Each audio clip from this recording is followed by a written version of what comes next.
Okay guys, balik na tayo ulit sa talambuhay ko. Pagkahaba-haba ng aking paghahanap, natagpuan ko rin si temperature sensor kung gaano siya kaliit. Kasing liit ng kuto. Ito siya guys, sobrang liit. Medyo komplikado rin ikabit to. Kailangan yung mismong sensor, hindi mo siya mainitan ng gusto, kasi mag-breakdown din yung yung circuit niya sa loob. Maglalabas tayo ng isa. So, sobrang late na, halo kasi sa mga shipping na order ko.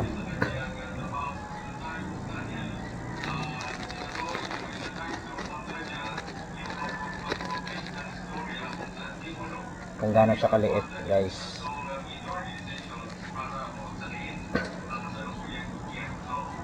Ayan lang siya.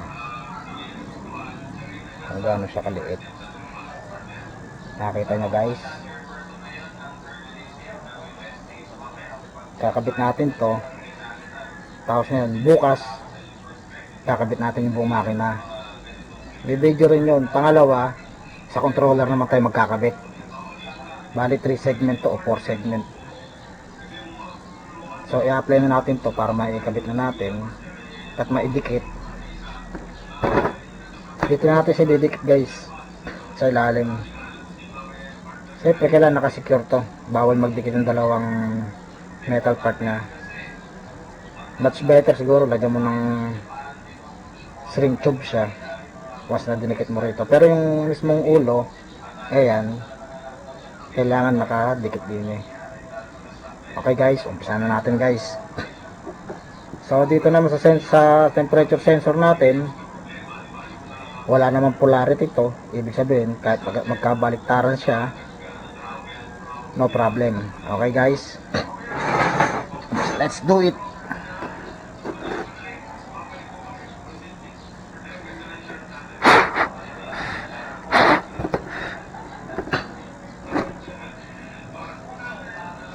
So didikit natin siya rito. So maglalagay tayo ng extra wire. Maglalabas tayo ng extra wire para hindi tayo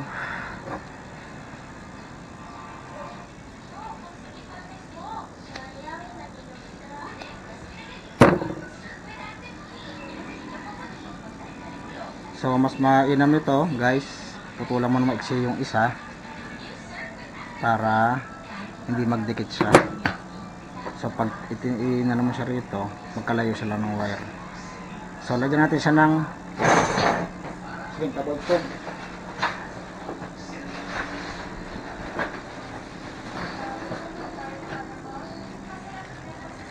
Actually marami tayong mga ganyan guys.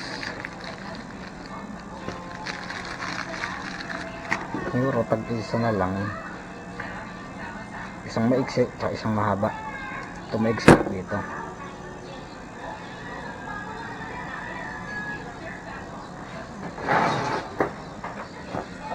So be careful nga guys ha. Yung paghawak ko sa paghinang, medyo makapal-kapal na ating kalyo sa kamay, kaya kaya nang i-hold ang init ng soldering iron natin. Ayan guys, meron na siya.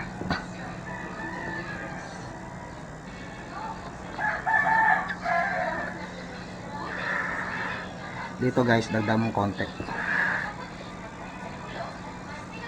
Much better low wattage ng soldering iron na gamitin ninyo. Kasi ako medyo sanay na ako sa malakas na wattage na soldering iron. Pangalawa, kung di kayo sanay sa mga itong ginagawa ko, mas better bumili kayo ng helping hand na aparato.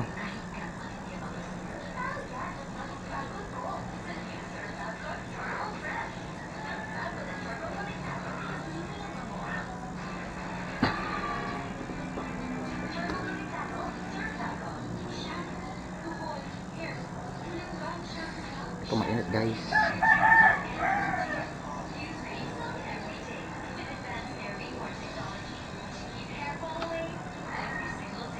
Hindi natin nakikita guys eh.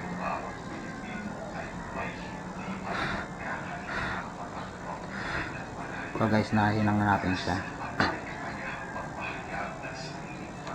Pangalawa, itong black.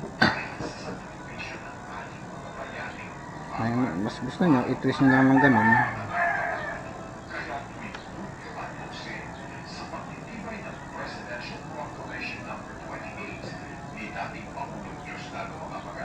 Ayan guys. Tsaka na dyan, maglagay ko ng LED.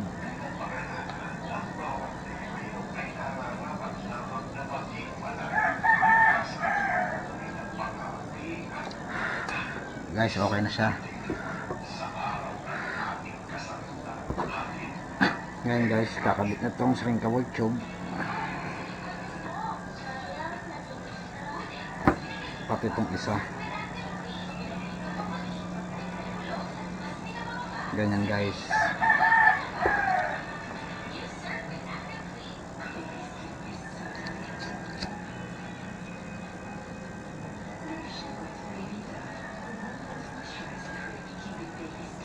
Ito guys ha, paalala ko lang, kung ordinary controller lang ang gamit ninyo, yung mga walang display na high-end, hindi advisable to ha. Sa mga high-end controller to, yung may function siya ng motor temperature control. Hindi siya basta-basta sa mga ordinaryong controller. Dito guys yan. Yan. Yan, itong shrinkable tube natin, dikit lang natin na multiban. Tapos itong ibabaw, epoxy. Patakan nyo siya ng epoxy o kaya rubber silicone para ma-penetrate at magdikit yung ano niya, yung init, ma-sense niya init.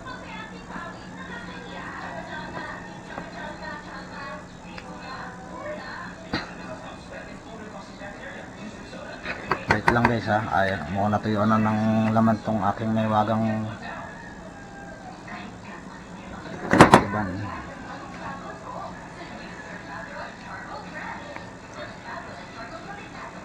Ayan guys, tumusik na siya. Let's see. Ayaw pa rin guys.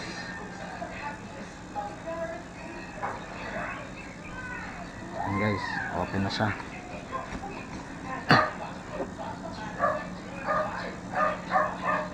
Ayaw talaga guys, mandar. Na virginize yata. Ayan na, pumuslit na guys. Ayan.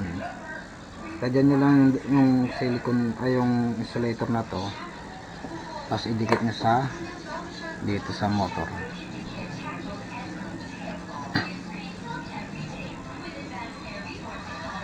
Pag na-secure nyo na siya guys, be sure na talaga nakadikit na ha.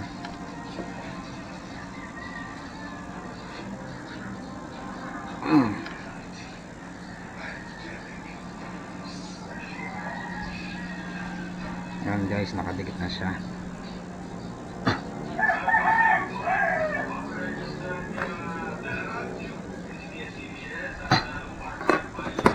So talagang double check na nyo guys ha. Once na nakadikit na siya, so okay na siya. Meron ako dito silicone guys. Actually pandikit to eh, pero rubber siya pag natuyo. Ito lang i-apply ko kasi wala akong epoxy na ano.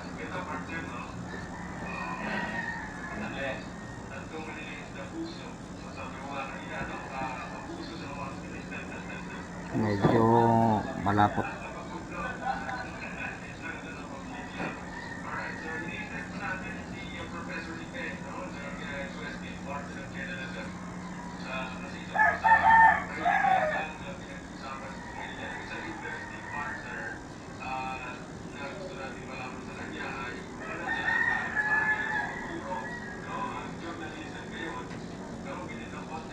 Ayan guys, meron na siya.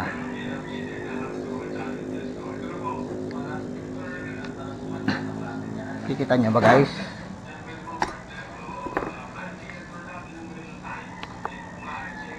Ayan guys. So okay na siya ngayon. Ayan ito guys. Siyempre, ganda nyo lang ng medyo lagay sa ng wiring ninyo. Ito guys, negative din to itatap nyo lang dito sa negative terminal nyo yan.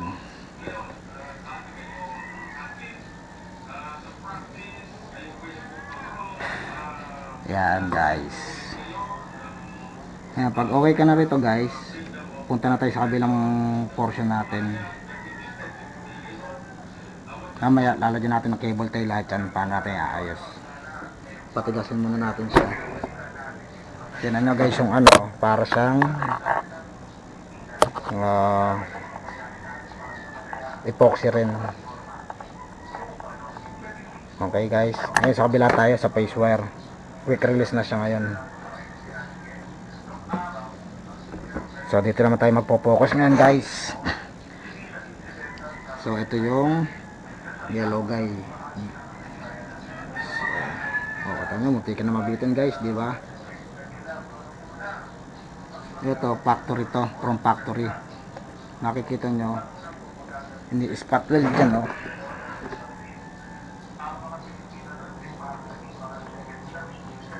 Okay. Ngayon, total magkasintaba lang naman sila ng wire. Sabi nga sa inyo, mataba rin siya. Iduduktong na lang natin siya rito. Then, ibabalik natin to guys So, unahin nyo muna ipasok tong. So, balatan nyo muna to guys. Medyo matigas to. Yan.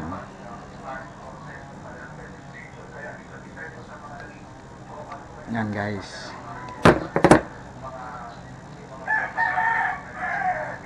Duduktor nyo lang dito guys. Patulang mo na maiksi. Tapos ihinang nyo rin guys Hindi pwede yung twist lang. Kasi siyempre ang makina mahirap magbaklas at magkabit. Lalo na kung hindi ganong sapat ang kaalaman. PVC rin to guys coke. Yan. Dito, kailangan malakas ang panghinang nyo guys Hindi pwede yung mga 40 watts. Kailangan mga 90 watts, 100 watts ang kailangang panghinang dito. I-secure nyo na mabuti guys. Ayan. Tsaka nyo siya hinangin.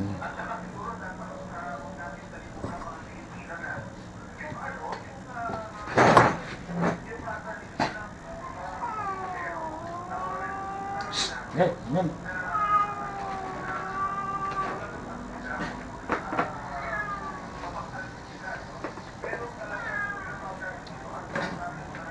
Medyo lilinisin natin yung panghinang natin guys, medyo madumi So yan.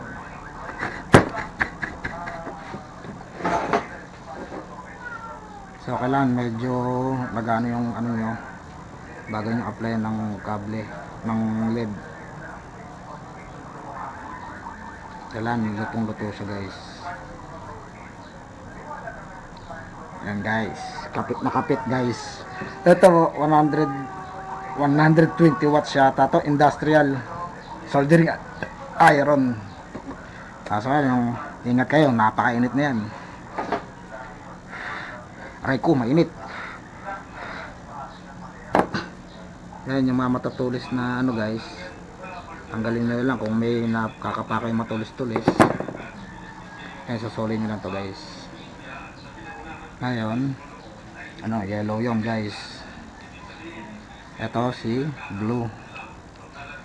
So ganun din guys, duktong nyo lang din. And then dito nyo padani sa ibabaw. Yan. So putulan natin to ulit.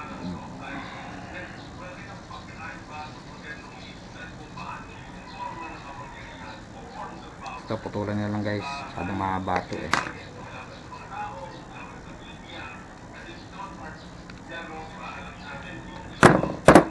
Kailangan maganda yung pagkakakabit nyo guys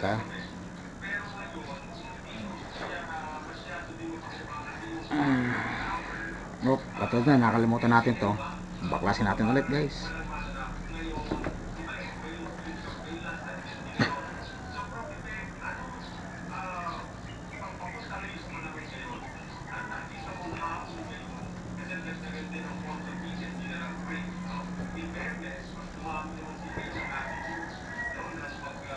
Kaya maganda ang higpit nyo rito guys.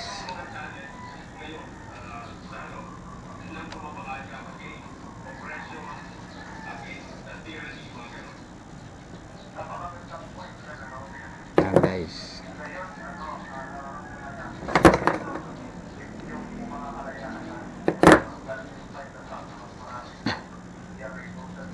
Yan yung lutuan ng panglinang.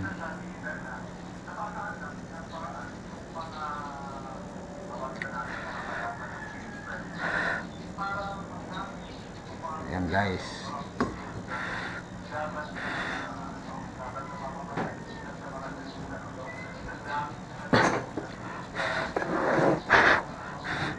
Init-init pa yan.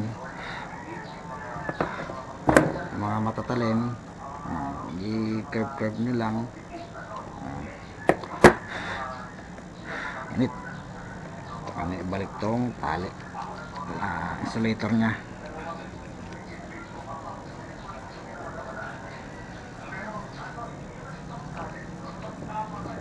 Yan guys. So nakakadalawa ka na. Last.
Guys,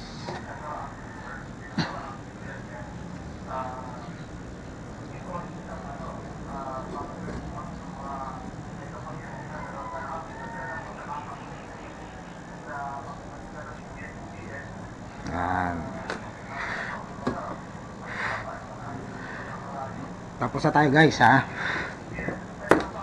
Almost done na yan. Kakabit na lang natin ito bukas sa makina.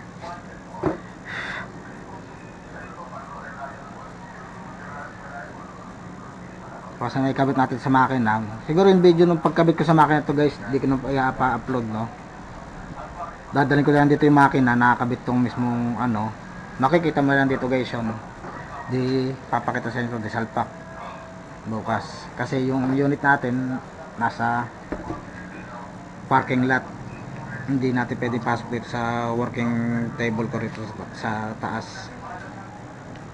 So secure nyo lang ulit yung mga connection ano dito, mga naka wire expose.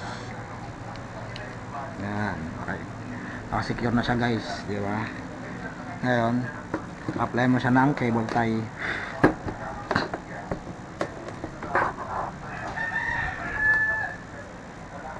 Yan guys. Ngayon ito yung si ano mo, di ba? Si oil sensor. Yan si ano mo, temperature sensor. Sama mo na rin.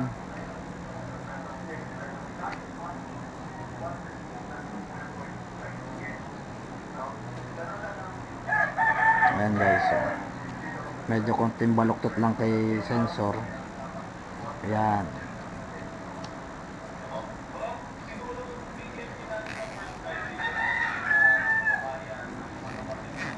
So magandang klaseng cable tie ang gagamitin nyo guys ha. Yung hindi napuputo, kahit anong bira nyo hindi mapabasag. So okay na siya guys, secure na siya. Kita nyo guys. Kasi ito si sensor, nakakabit na. Ngayon ito guys, Sabi nga sa inyo, wala akong sealant, pero meron ako ditong improvised sealant ko. Actually, pang cellphone to eh. Papatakan natin to, yung butas na pinaglabasan ng kable natin para hindi yung tubig pumasok, lalo na yung mga moist o coating patak. Ilagyan nyo lang siyang dito guys.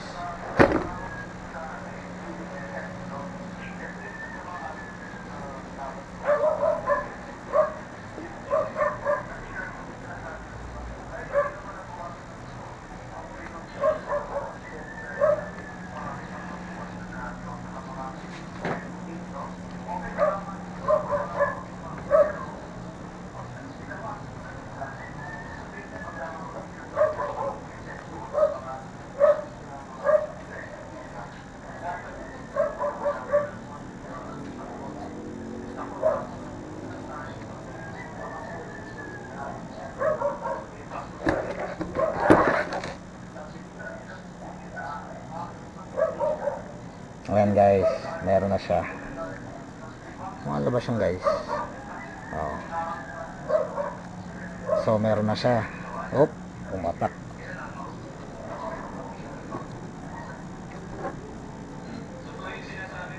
So dito tayo.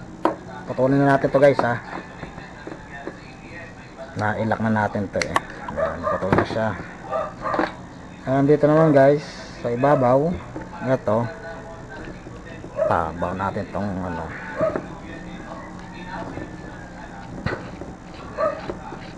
Dito rin, kung kaya nyo maglagay ng maliit na isiksik to, katulad nito kasi needle to, may papasok ko rito sa loob. Lagyan nyo rin ng konti para double security siya talaga.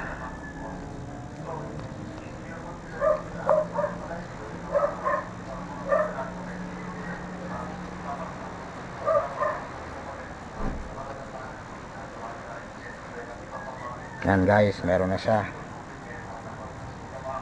So tatakpan ko lang, katulad nito needle din ang takip nito eh.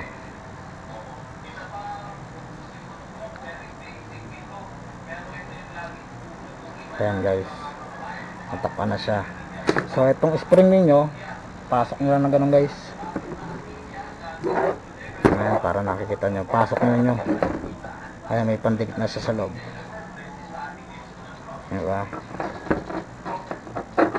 Baon nyo lang guys, para kahit mag-bench ang ganun, walang problema. So guys, okay na to guys. Thank you guys. Papatuyin na lang natin yung mga sealant natin, tsaka natin ikakabit bukas to sa makina. So itong purpose nya guys, quick release na siya. I-install mo siyang ganun, may arrow yan, arrow to arrow, gaganon mo lang guys. Ito yung ano nya guys, babalatan ko para makita mo yung laman sa loob.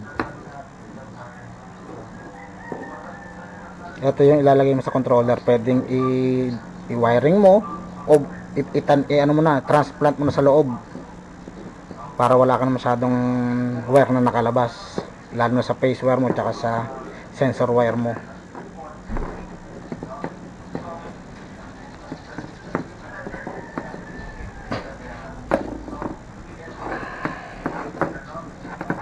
Ayan guys, ganyan kahaba lang din ang ilalabas natin. Ayan, pwede mo na itong itanim sa controller mo. Ingatan nyo rin pagpuputol ninyo. Ito guys, oh. Ito na si phase wire mo, mas makapal yung tatlong wire nya, si hall sensor mo, pero quick release ka na.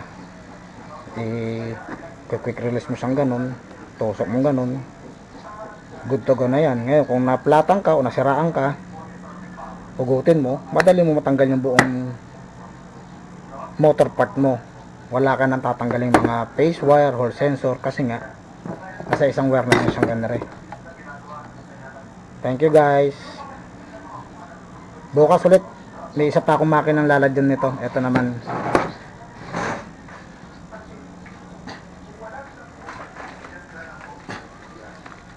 ito pa guys, so may isa pa tayong kable. So itatabi ko muna to guys, total okay na, tutuyin nyo lang.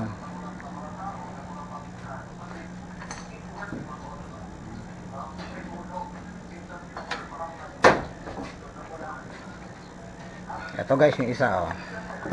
Pakita ko sa inyo guys. Oops, sorry. Ito front motor to guys. So ito yung phase wire nya, ito yung hall sensor nya. So conversion din natin guys. Dito rin lang ano, papakita ko sa inyo guys.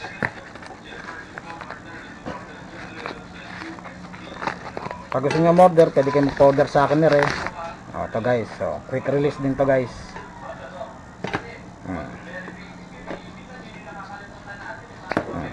Tutusok mo siyang ganon. Ito guys, itatanim natin to dito guys.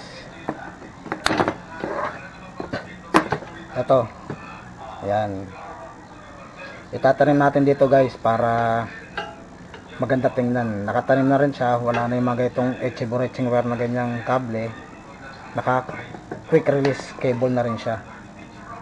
So siguro susunod na araw to, other day, basta meron din tong video para yan guys. So pag ayaw mo gamitin si makina mo, kabit mo tong cap na rin. Diba? Quick release siya guys. Ang order naman sa akin ito guys, ano to, nasa 1314 yata yung kable na to, without shipping pa. Ngayon kung i-all in ko naman kasama kabit, na siguro nasa 2527, 25 to 3,000 kasi yung 500 doon transportation, yung the rest labor ko na lang. Kita niyo kung gaano ka medikuloso trabahuhin. Hindi lang naman kasi doon agad sa makina, pati kasi sa controller kakabit to eh. Ito yung controller oh.